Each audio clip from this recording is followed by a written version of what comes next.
We've talked about identifying the market segments and where the growth is going to come from. But then once you've done that, you need to have sized, and we've talked about how to size the segment. You can then develop your coverage plan to calculate and to calculate your optimal partner coverage. And to do that, you really begin with your revenue budget. And it's broken down into and sized by the various segments and sub-segments. You can then define the sales and delivery capacity and what types of channels are required in each of the market segments. So, for example, one way of doing this is you can start with revenue per sub-segment. You can then look at the average deal size inside of that sub-segment if it's reasonable, if it's of a reasonable size. You can then look at the number of deals needed to be won. You can look at the pipeline required, your 2x or 3x type factor or 4x. And then you can start to look, in this case, the number of salespeople that are required to be able to cover that pipeline. And so, trying to establish whether you have enough of the sales coverage. Then this all needs to be balanced against partner ROI, and it's a bit like a seesaw in a children's playground. You've got to make certain that you've got, particularly say if you're in early in the product life cycle, you want to err on not having too much coverage and making sure there's a reasonable return on investment for partners versus, if your product is later in life cycle, having probably err towards a greater level of coverage. And so let's do a quick coverage example and illustrate this. In this example, let's say that there's some published industry research that reveals that a possible market segment has some 2,000 potential customers. And we believe this to be a reasonable assumption, and there's plenty of company lists available, particularly in some of the developed countries around the world, to provide this. So to continue with the example, your experience tells you that they will refresh their software approximately every 5 years. This is a good enough number to assume, so you can draw some conclusions. So 2,000 divided by 5 is roughly 400 customers per year. In the past, your company's enjoyed a historical market share of about 20%, so let's assume you want to maintain that market share. You could have assumptions about increasing or decreasing market share. And so you can use this number to calculate the number of people who will buy, which is approximately 80 buyers of your technology, of your software in this market segment in the next year. And your own records tell you that the average value of a sale to you is 100K in revenue, so this means 80 times 100K, so it's around about an $8 million segment potential. So what you've noticed we've been doing here is we've not been doing a top-down approach, but we're really doing a bottoms-up approach from a market segment. So to continue this example, again, drawing on your experience, you know that a competent salesperson can win about 8 sales per year inside of your VAR community. They will likely have 2 or 3 times this number in their forecast at any one time. We know that. But not all potential customers will obviously buy from you. And so you can conclude that 8 sales per year is a manageable load for a busy salesperson. So that means that the number of sales representatives that need to cover the market opportunity is approximately 80, give or take, when you multiply by 80 opportunities by 8 per person. So in this market, your VARs have approximately 2.5 salespeople each inside of your geography. So that means you've got approximately 4 VARs you need to cover the market opportunity. Again, drawing on your experience, partners generate an extra $1 in add-on services and attached products for every $1 of end user spend in your products. So each VAR will sell approximately $4 million of product a year, half yours, half attached, giving a $600,000 profit on an assumption of a 15% gross margin. Perhaps some of the numbers you've assumed in this example aren't exactly right, but your experience tells you the conclusions you've reached in this exercise are reasonable. So you have enough information to approach your partners or recruit new ones and discuss the size of the mutual opportunity, and enough information to help you compare this market segment to other potentials.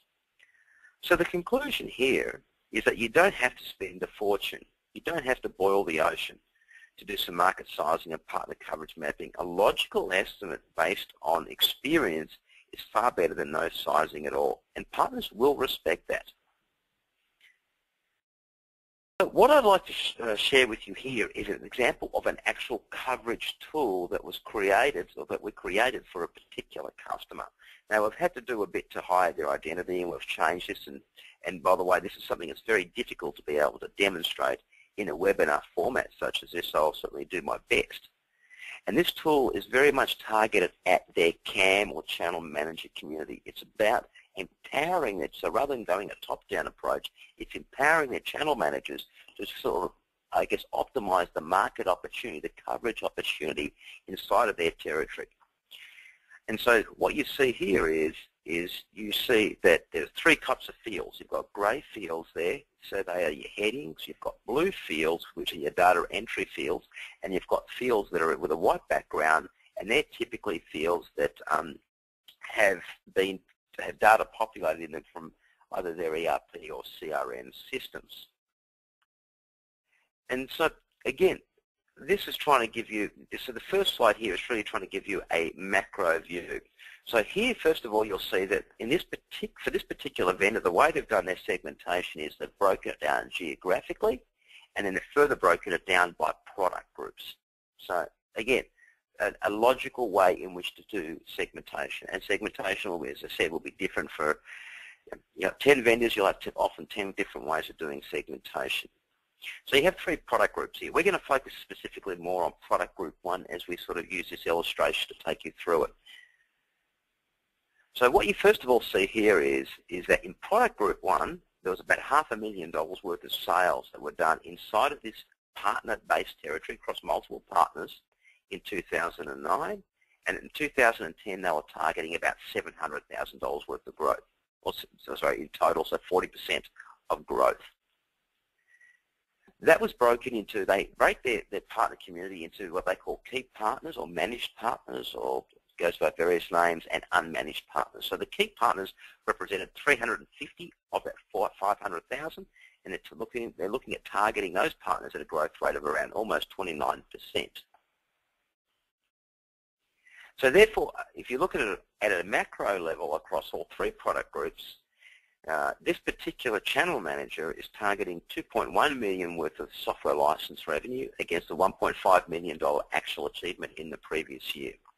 And by the way, they're doing this activity two to 3 months in advance of their fiscal year. So they were doing this around this time last year in anticipation of planning their capacity for fiscal year 2010. So what you now see on this slide is you'll see three headings there. You'll see sales targets, 2010 sales targets. So this is for their key partners. You'll see the actual results and then the growth that they're looking for across their key partners. So let's just begin with, so what you'll see is that we've kept this example fairly simple. Of the 350,000 done by key partners, there was 5 of them inside this territory. They did $70,000 in product group 1 in 2009.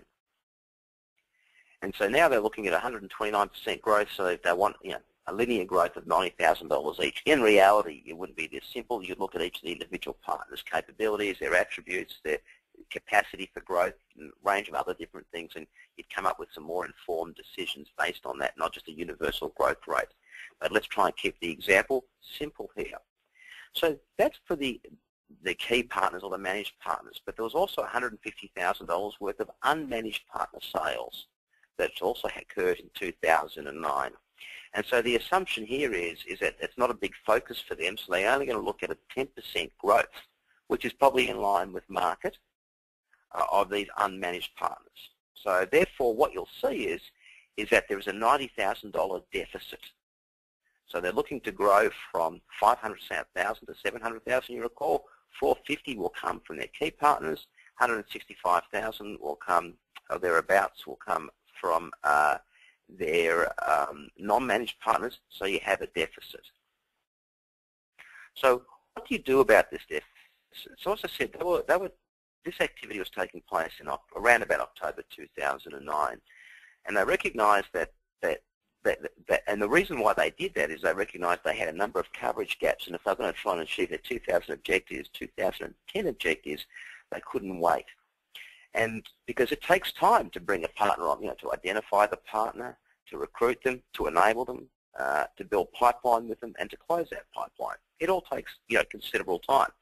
So they worked on the presumption, right, that if they started this activity in October 2009, that they could have them 50% productive by mid-year. So if a key partner was going to do $90,000 worth in this product segment, a new partner coming on board will take 8 months to get ready, or 9 months to get ready, so they could probably produce about 45,000 in their first year.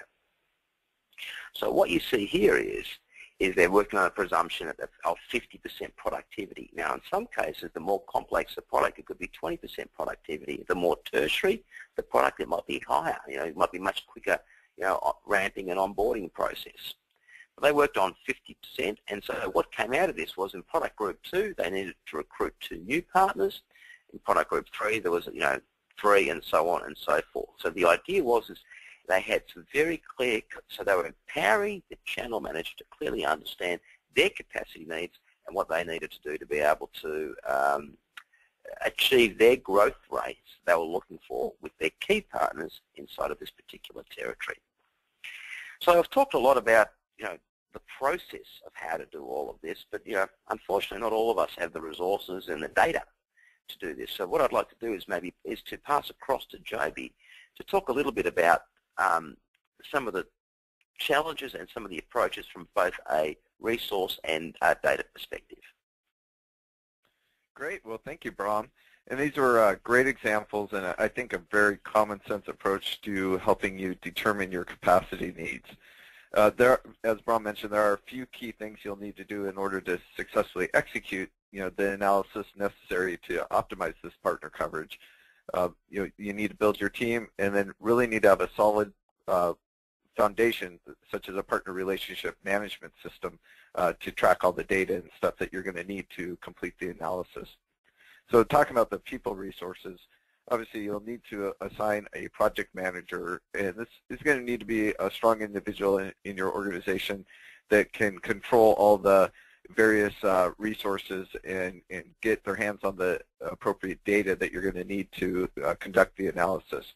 And then they'll need to be able to work with a data analytics person or team that really understands the analysis that Braham just kind of laid out. Obviously understand all your databases and where to get the data, and just get the business logic behind all of this to be successful. Then once the project manager and the data analytics team have completed the analysis, they'll have identified where you're missing out on opportunities, what type of partners you're going to need to look for, how many of those partners, and where, geographically speaking, are you going to need them.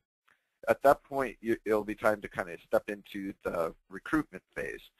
And the recruitment phase can be viewed in 3 parts: prospective partner research, then followed by partner profiling and qualifying, and then the actual recruitment and onboarding of those partners.